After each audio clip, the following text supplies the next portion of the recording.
I was 10 years old the first time I heard a wolf howl under my bedroom window.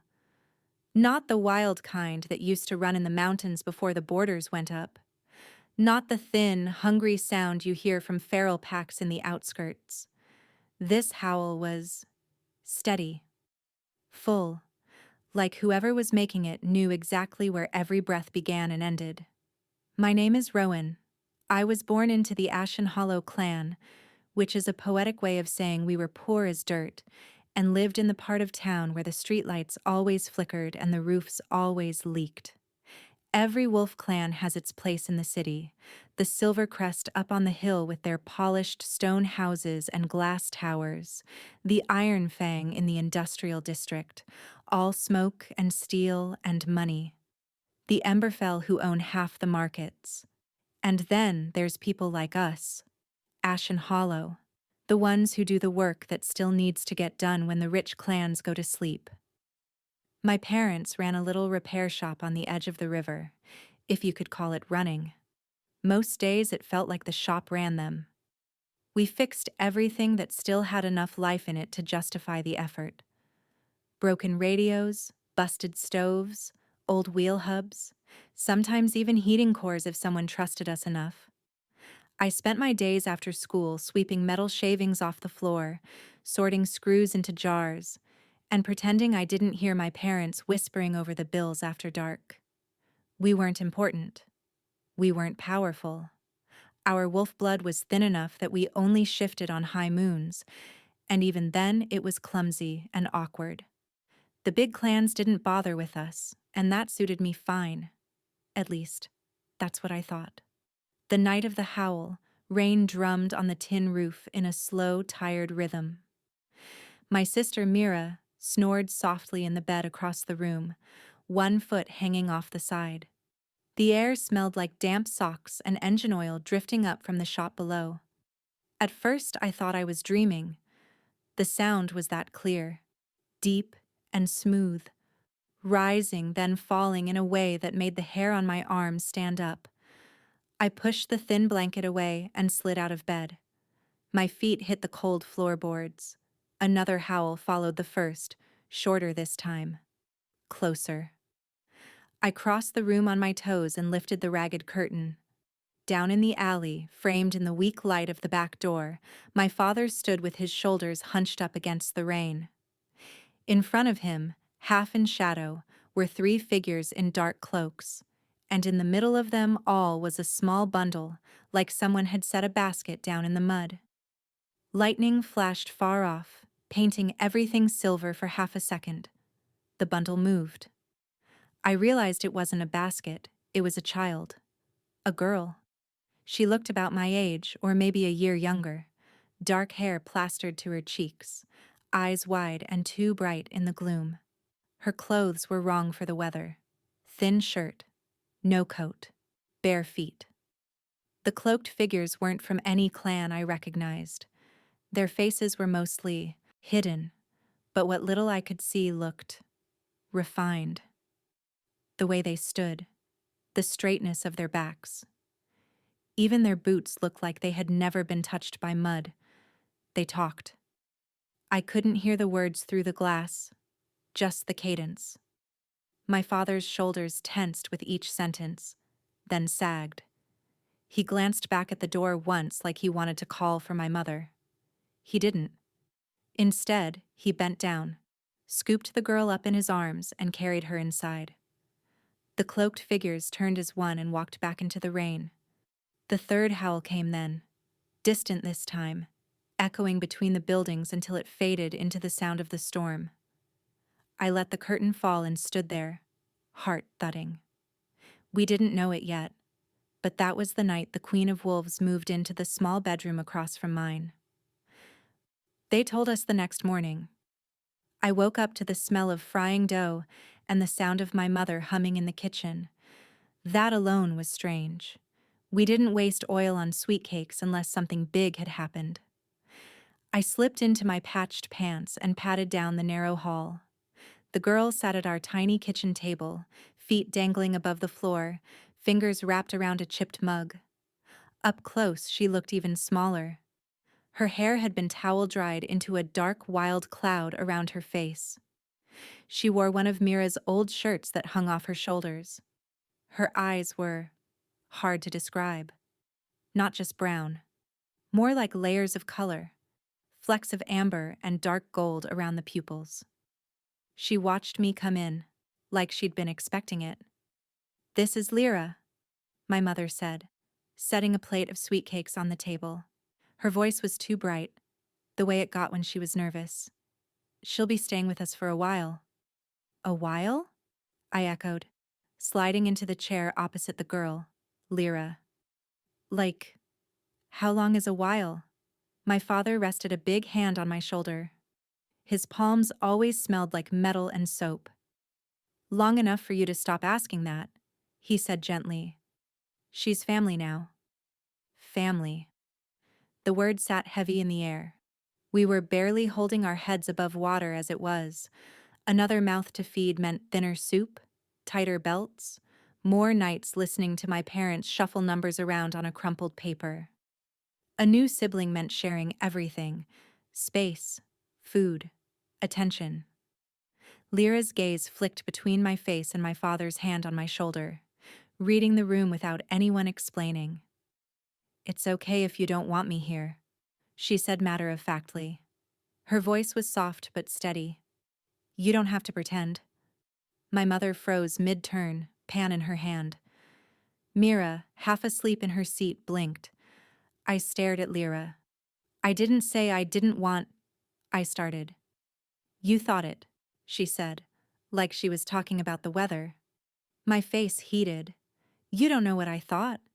That was when she smiled for the first time. It was small and tired, but real. "You're loud in your head," she said. "Most wolves are." I didn't know what to do with that, so I did what any 10-year-old big brother would do. I scowled and took the biggest sweet cake from the plate. My mother cleared her throat. "Lyra will share your room, Rowan," she said. "We'll hang a curtain so you both have some privacy. Mira, you'll move your things." "I'm not moving," Mira mumbled through a mouthful of dough. "He snores." Lyra watched us argue like she was watching a play she'd seen before, all the lines familiar. For the first few weeks, she barely spoke. She was polite, quiet. She did what she was told. She helped in the shop, passing tools to my father like she'd used them her whole life, even though she admitted she'd never fixed anything before. At night, I heard her whisper to herself in a language that sounded like ours but older, the words thick and round. She slept with the window cracked, no matter how cold it was. Sometimes, when the moon was thin and pale, I'd wake up and see her sitting on the windowsill, knees drawn to her chest, eyes on the slice of sky. "You'll catch a chill," I'd mutter. "Wolves don't catch chills," she'd whisper back. "We're barely wolves," I'd say. "Ashen Hollow barely shifts at all." She'd tilt her head at that, like I'd told her a riddle that didn't make sense. "You'll see," she'd say. I didn't know what that meant either. The only people who seemed to know more were my parents. Some nights, after they thought we were asleep, their voices would drift down the hall from the kitchen. I'd press my ear to the thin wall. "We can't keep her a secret forever," my mother would say, worry sharp in her words. "We're not keeping her secret," my father would reply. "We're giving her a home. There's a difference." What if there are people looking for her? There would be a pause then, long enough that I'd imagine the crease between my father's eyebrows. "Then they can look somewhere else," he'd say eventually. "We made a promise." "What kind of promise?" Silence. The clink of a cup set down a little too hard. "Does it matter?" he'd say. "We're Ashen Hollow. We don't turn away someone who's been left in the rain." That was true. It was something he'd said my whole life. We fix what's broken. We share what we have. We keep our word. It still didn't explain the way the air felt charged when Lyra got upset. Or the way the neighborhood strays followed her down the alley, eyes bright, tails low. Or the way the old wolf on the corner, old Bran, who barely remembered his own name most days, would bow his head when she passed. None of it made sense until the night everything changed. The winter I turned 12, the city ran out of luck. It started with the full moons. Growing up, I'd been told tales about our ancestors, running beneath silver-lit skies, fur and teeth and strength. For us, shifting was more of an accident than an achievement. You might get claws if you were scared enough, sharper senses if the moon hit just right, maybe a patch of fur if you really concentrated. That winter, even that stopped.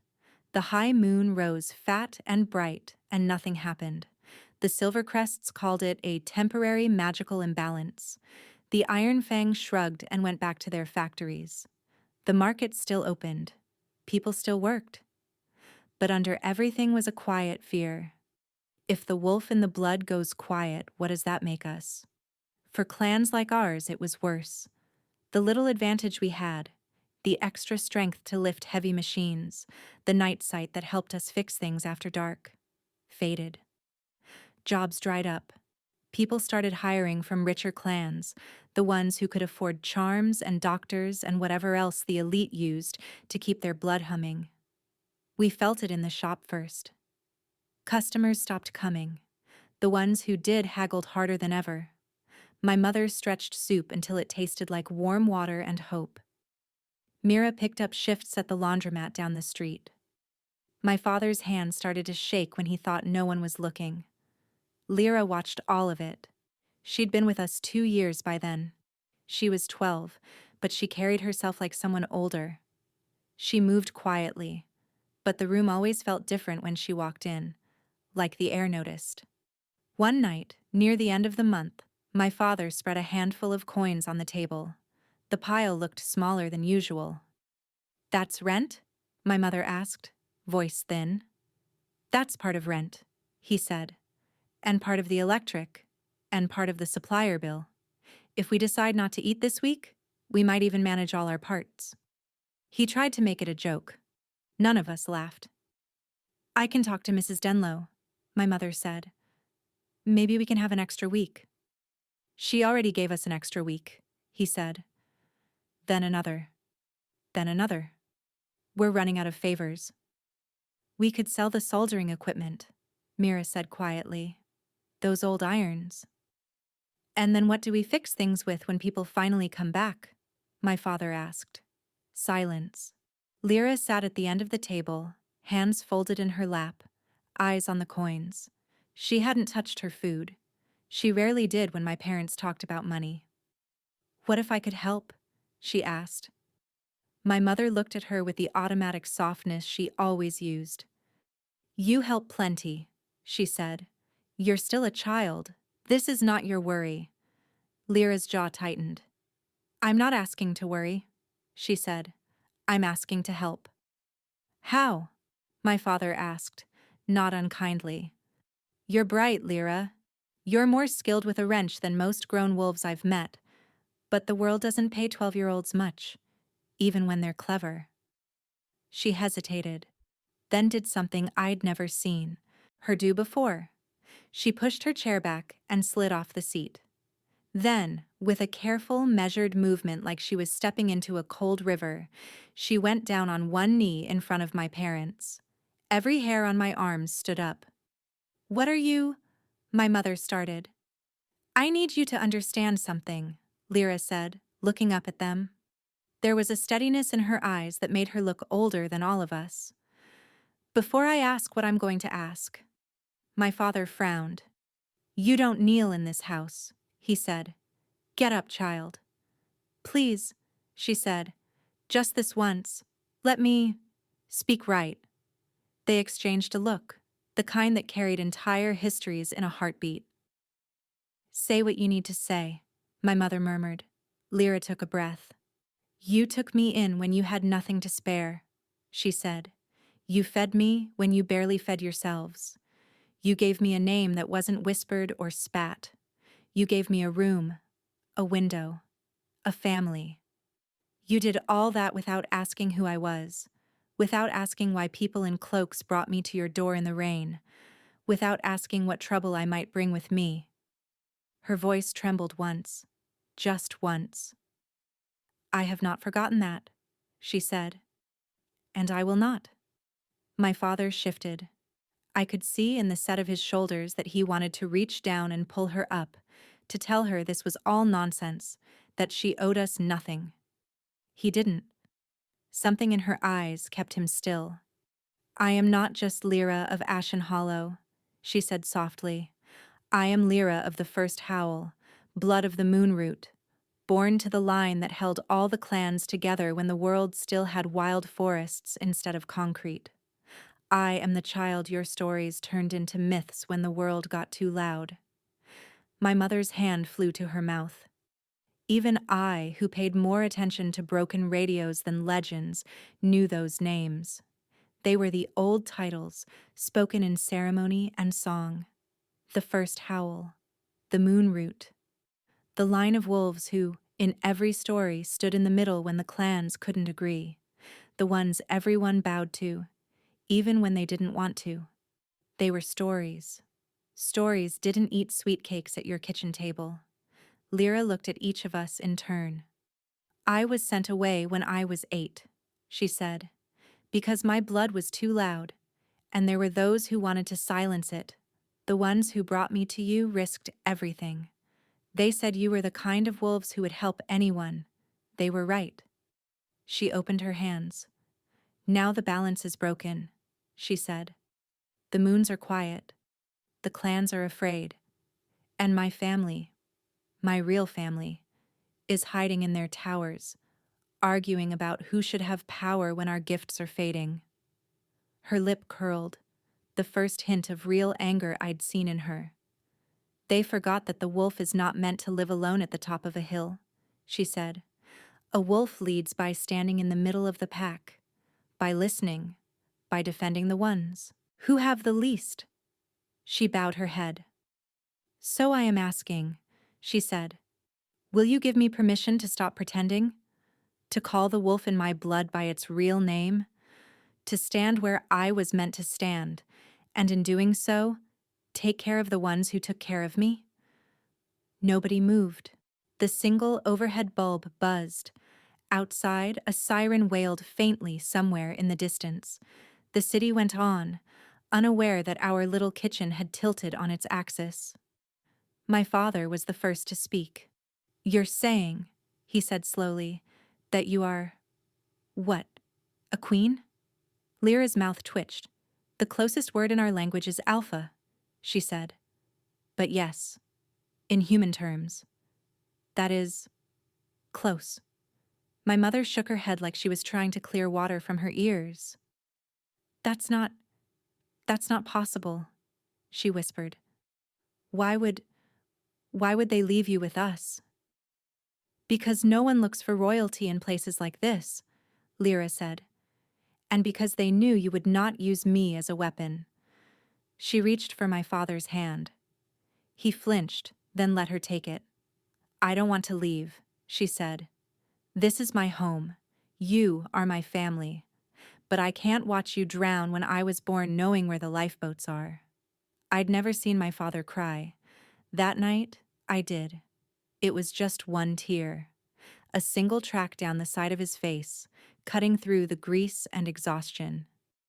He let out a breath that sounded like it had been trapped in his chest since the day we took her in. You don't need our permission to be who you are, he said hoarsely, but you have it anyway. My mother reached across the table, grabbed Lyra's other hand. Whatever this means, she said, whatever storm you bring or calm you make, you are ours. Remember that. I will, Lyra whispered. The air in the room shifted. It's hard to explain if you've never felt it, the way magic tastes when it wakes up. Like the moment before a storm when the air is too still, every sound too sharp. The little hairs on my neck prickled. My heartbeat kicked up, not from fear but from something older. The part of me that still believed in those stories. The part that pictured wolves on ridges when I closed my eyes. Lyra's spine straightened. Her shoulders rolled back. For a second, her irises seemed to catch the weak kitchen light and hold it, turning molten gold. She closed her eyes and inhaled. The howl that left her throat started small, not loud, not long, just a note, held steady, like the tip of a spear pressing into the world. It vibrated in my chest. It vibrated in the walls. It went up through the ceiling, through the leaking roof, into the gray winter sky. And the city answered. From far away, down by the river, another howl rose, then another from the market district, then another from the old train yard. Different voices, different strengths, all meeting in the middle somewhere above our heads. My bones felt like they were humming. My mother clutched my father's hand. Mira stared at Lyra with her mouth open, eyes wide. I couldn't move. I couldn't breathe. I didn't want to. The howls faded one by one until there was only Lyra's voice, softening into silence. When it was over, she sagged, catching herself on the edge of the table. Sweat beaded at her temples. That, she said, panting slightly, was the first call. They know I'm here now. My father stood so fast his chair scraped back. Will they come for you? He asked. Yes, she said. Some to follow, some to test. My mother's jaw set. Let them test all they like, she said. They'll have to get through us first. You're ashen hollow, Lyra said. They'll underestimate you. A small, fierce smile touched her lips. That has always been our best weapon, my father replied. The weeks that followed were a blur. The first to arrive were the elders. They didn't come in cloaks this time. They came in expensive coats and polished boots, riding in cars that looked out of place on our street. People in the neighborhood peered through cracked blinds as 3 vehicles with Silver Crest and Iron Fang insignias rolled to a stop in front of our home. I watched from the window as they stepped out. Men and women with silver in their hair and rings on their fingers. Their wolves walked just under their skin, barely contained. Even with the magic fading, they still looked dangerous. They looked surprised. Our shop was not the kind of place clan leaders visited. The sign above the door hung crooked, the paint peeled. One of the windows was held together with tape. My father met them at the door, shoulders squared. Can we help you? He asked, like they were just customers with broken appliances. The man in front, tall, thin, with a Silver Crest pin on his lapel, narrowed his eyes. We are here for the girl, he said. Lyra. My father didn't move. Lots of girls around here, he said. You'll have to be more specific. The man's nostrils flared. She called the First Howl, he said. The blood does not lie. We felt it as surely as we feel our own breath. Do not insult us with games. My father's jaw clenched. She called for you? He asked. Or for help? Lyra stepped forward then, squeezing past my shoulder. She wore her best shirt, still faded at the seams, and had braided her hair back from her face. She looked small next to the elders. She didn't seem to notice. I called for the clans, she said. All of them. Even the ones you forget to count when you talk about yourself. The Silvercrest man turned his gaze on her. His eyes were sharp, like a hawk's. You should be in the high house, he said. Not in this. He flicked his fingers, dismissing our entire life as if it were a speck of dust. This, Lyra said, is my home. A few of the elders shifted, glancing at each other. Another elder, this one with the heavy build and scarred hands of Iron Fang, stepped forward. She looked Lyra up and down, not unkindly. You were hidden, she said. We were told you were gone, lost in the uprising. Why call us now? Because you let the moon go quiet, Lyra said. You let fear and greed chew holes in what we are. You stood on your hills and watched the smaller clans starve. You argued about who should be first in line for a cure instead of finding one. Her voice didn't rise. It didn't need to. My father watched her with a look I'd never seen before. Pride, fear, something like awe. "You say you are the line of the First Howl," the Iron Fang woman said. "Anyone can say words." Lyra stepped out onto the cracked sidewalk. "I don't want your throne," she said. "I don't want your houses or your titles. But I will not let you drag everyone down with you because you are too stubborn to admit you need help." She knelt. Right there, on the cold, dirty concrete in front of our shop, she knelt. The elders stiffened. "In the old stories," she said, "the alpha of alphas did not stand above the others. They bowed first, to show they were willing to carry the weight." She pressed her palm flat on the ground. "If any wolf in this city still remembers what the bond feels like," she murmured, "hear me now." The air tasted like rain, even though the sky was clear.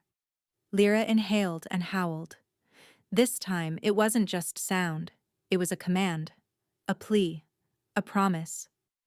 It poured out of her like light, invisible but bright, sinking into the cracks of the street, into the bricks, into the bones of everyone who heard it.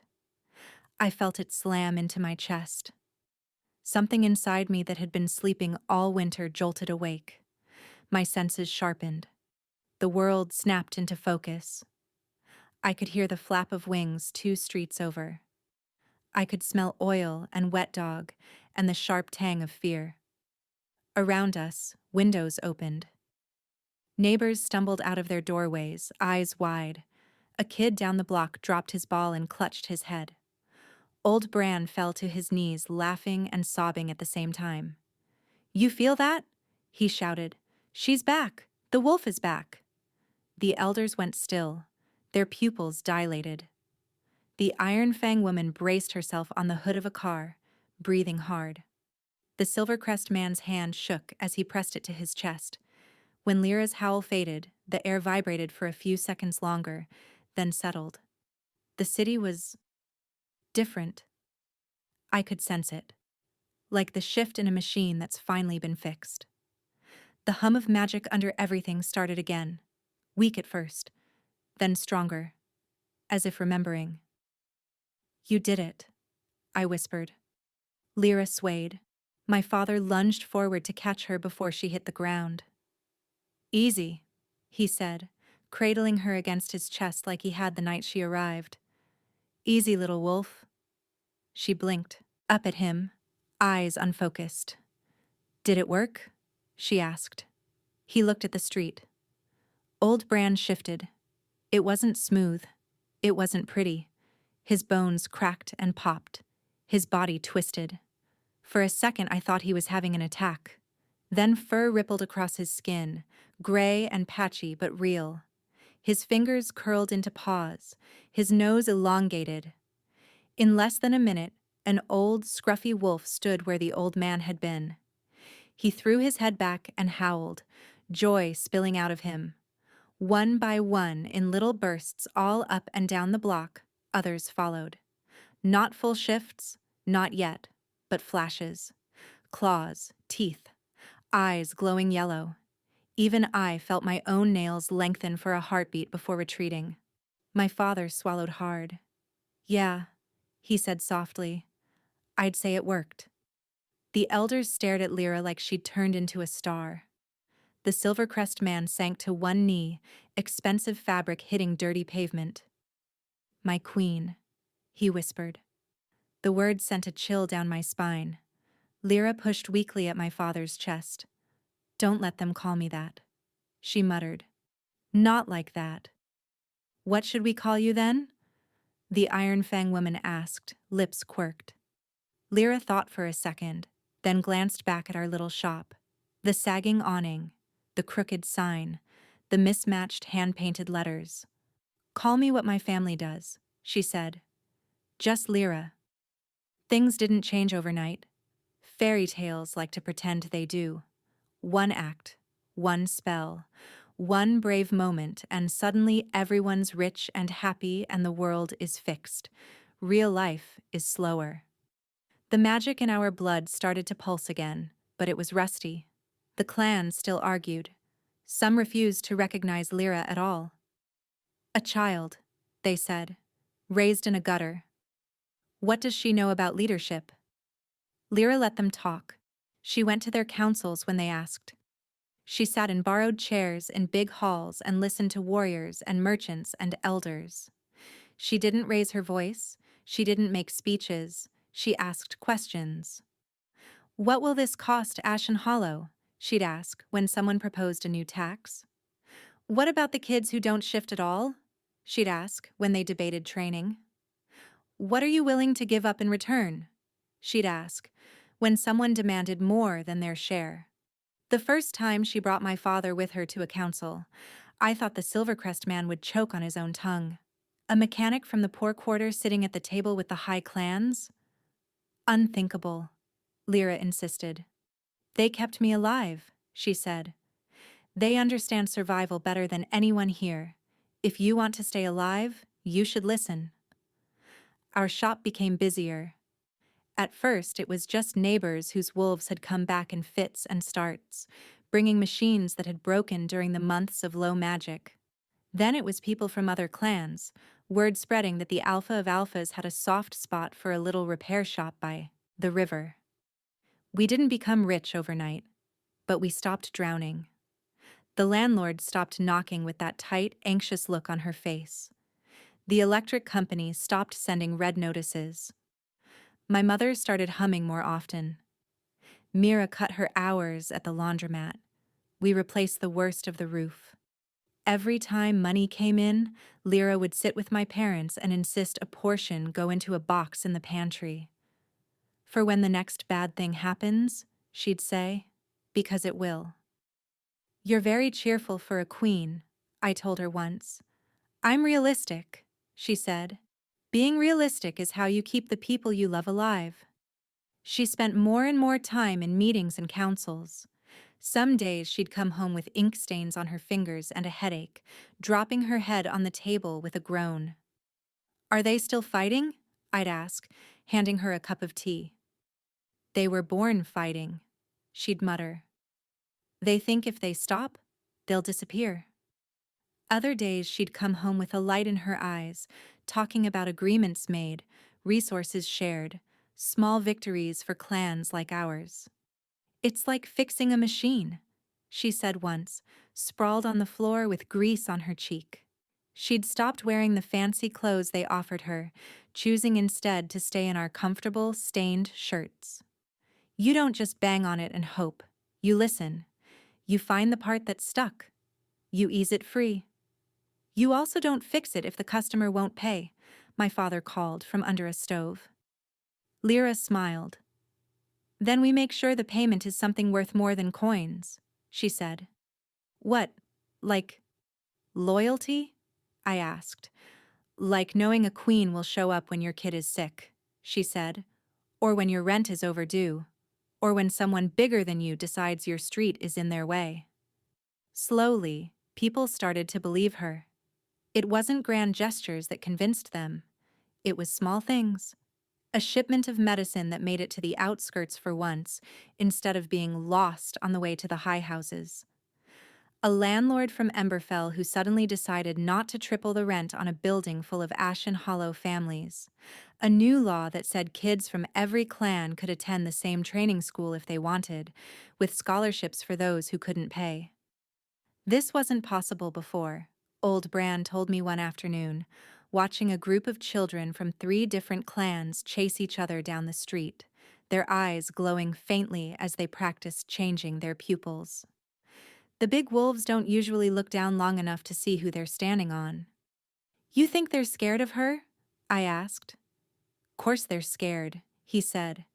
She's proof that the stories were right, that the pack is stronger than the hill. He winked one cloudy eye at me.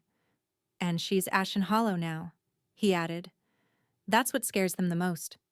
When I was 16, Lyra disappeared.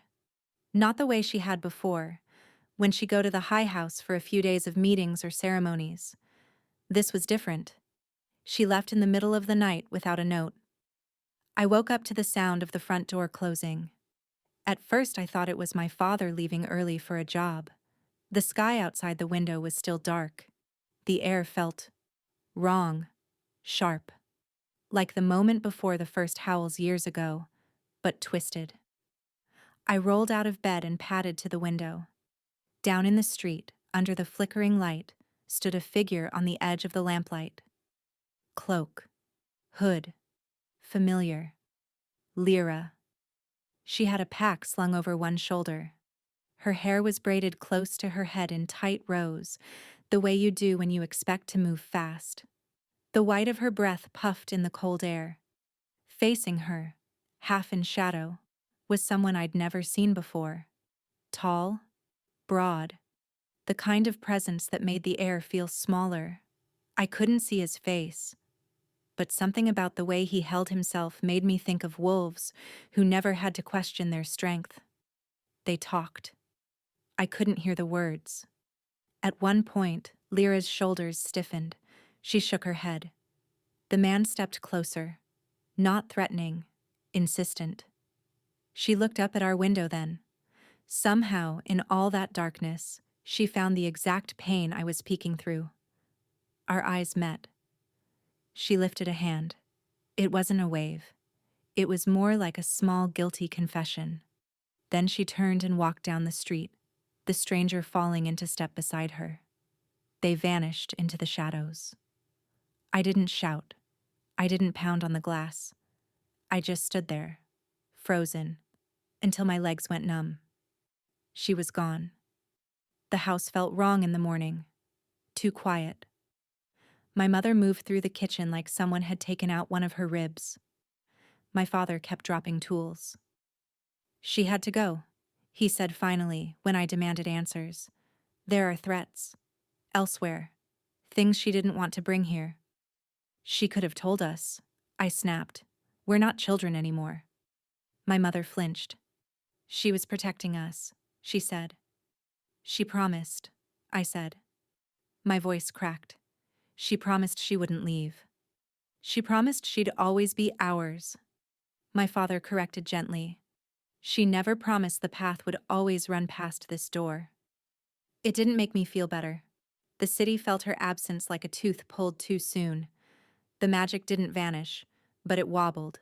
The clans went back to their old habits, arguing louder now that the person who could shut them up wasn't in the room.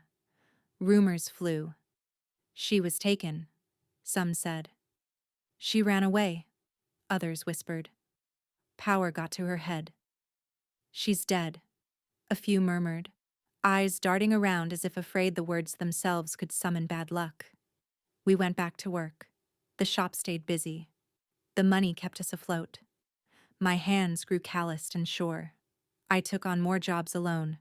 Mira got married to a girl from Emberfell and moved 3 streets over.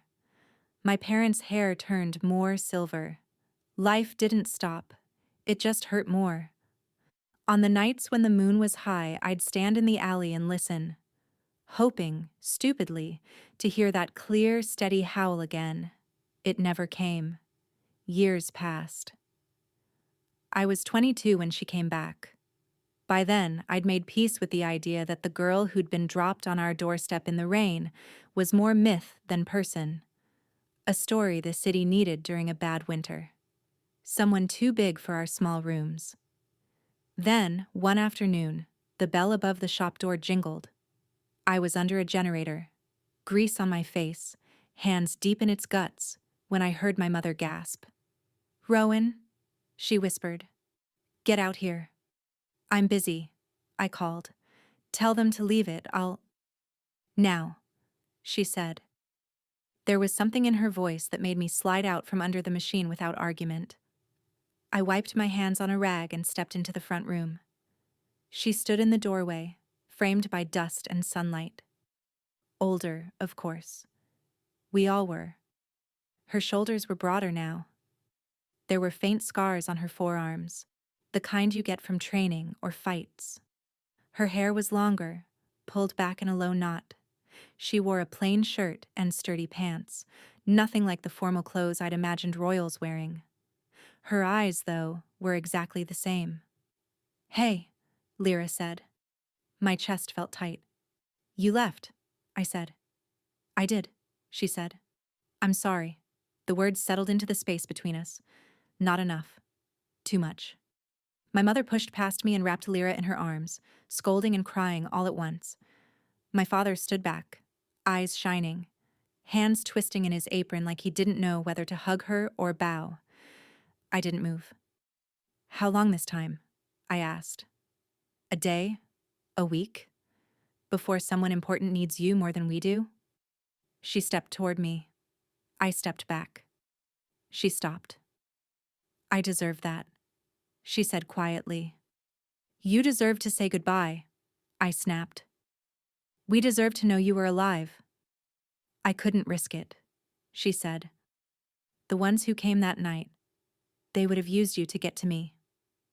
We would have taken that risk, I said. I wouldn't, she replied. Not with you. We stared at each other. Outside, the city hummed. Inside, my whole body felt like a taut wire. Why now? I asked finally. Why come back? She reached into her pocket and pulled out a small, folded piece of paper.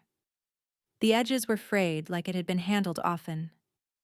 This is the deed, she said, to this building, and the two next to it. My father choked. My mother's eyes went round. What? I said. You rent from Emberfell, Lyra said, and they rent from Ironfang, and Ironfang owes favors to Silvercrest. They've been playing with your lives like pieces on a board for years. She unfolded the paper and set it on the high counter. Not anymore, she said. I leaned on some people who don't like being leaned on. I reminded them who fixed their factories when the power grid crashed, who kept their streets running when the magic went quiet, who took in a scared little girl when everyone else turned her away. Her gaze softened. This is my thank you, she said, for every bowl of thin soup, for every blanket, for every night you let me be just Lyra. My father picked up the paper with trembling fingers. You can't just give us buildings, he said. I can, she said. And I did. You can keep running the shop. You can rent the other spaces out.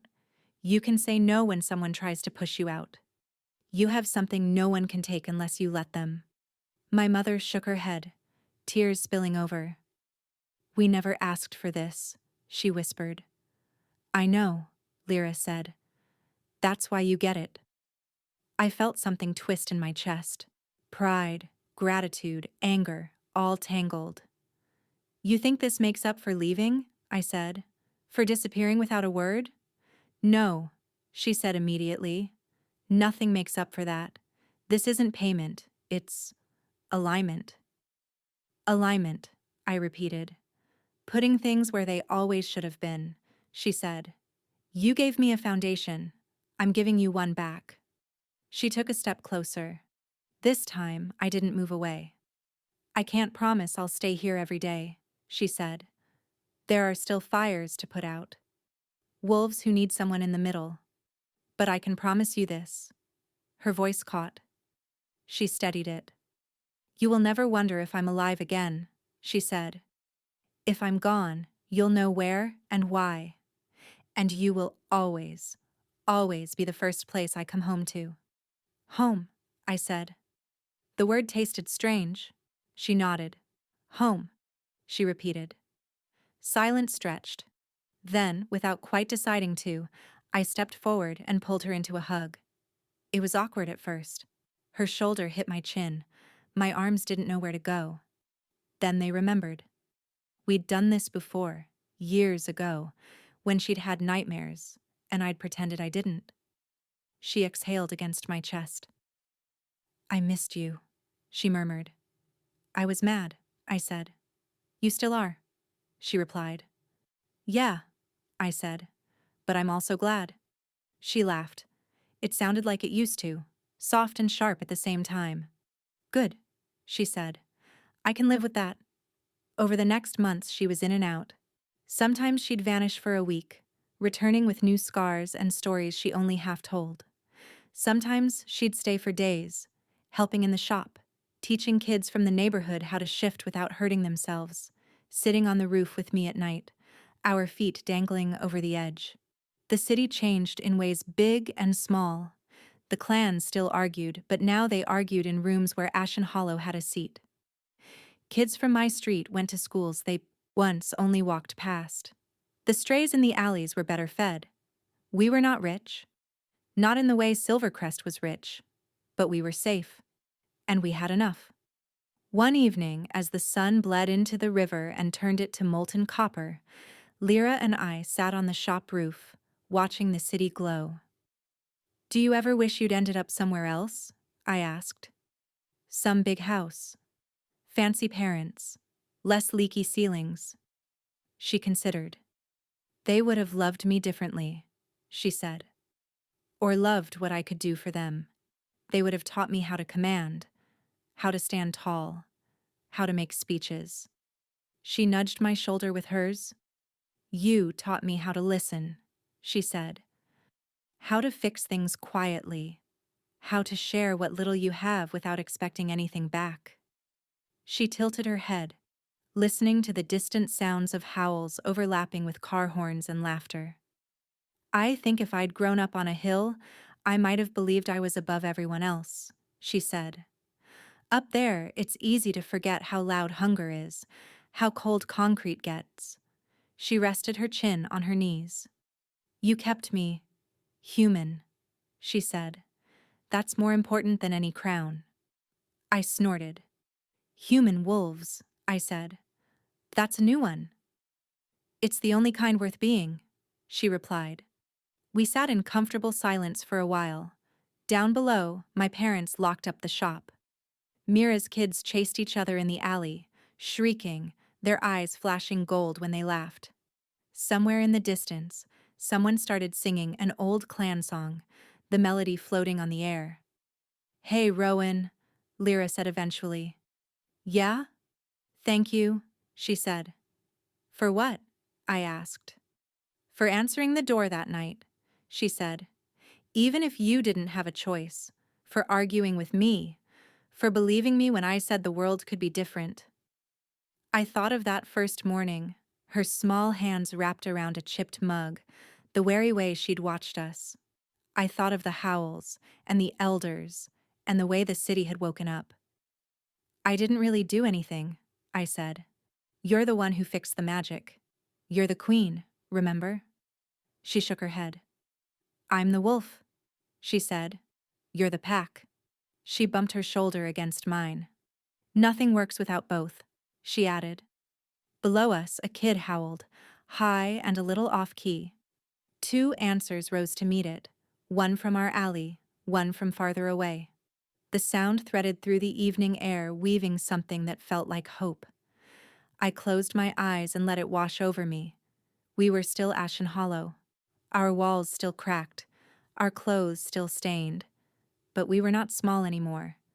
We were part of something older and bigger than bills and broken machines. Something that had been sleeping and was finally, blessedly, awake. "I guess we're stuck with you then," I said. "Guess so," Lyra replied. Her voice was warm, steady, the kind of sound you follow in the dark. And as the moon edged up over the rooftops, thin and bright, the wolves of the city, royal and ragged, rich and poor, old and new, lifted their faces to the sky and remembered together how to howl.